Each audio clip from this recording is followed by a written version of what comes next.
Zenj TV, tujivunie nyumbani.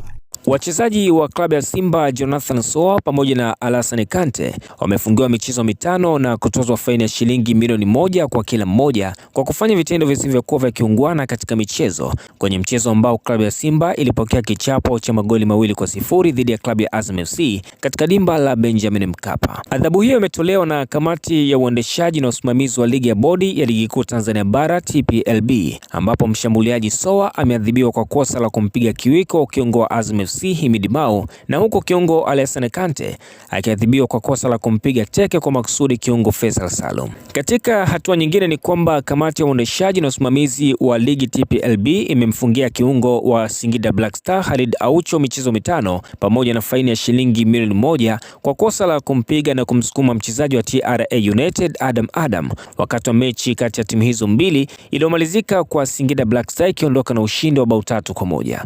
Lakini pia vilevile ni kwamba klabu ya Young Africans kwa maana ya Yanga nayo imepigwa faini ya shilingi milioni 5 kwa kosa la shabiki wake kuruka ukuta na kuingia katika eneo la kuchezea kwa maana ya pitch na kwenda katika goli la mpinzani kwa madai ya kufukua kitu ambacho kilizindikwa kwa imani za kishirikina. Na tukio hilo ni kwamba lilitokea katika mchezo ambao klabu ya Young Africans walikutana na Coastal Union wanamangush na Yanga wakafanikiwa kuondoka na ushindi wa goli 1-0. Na hizi ni taarifa za kimichezo kutokea hapa Zenj TV.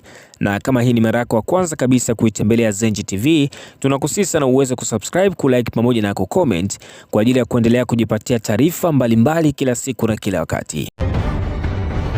Zenj TV, tujivunie nyumbani.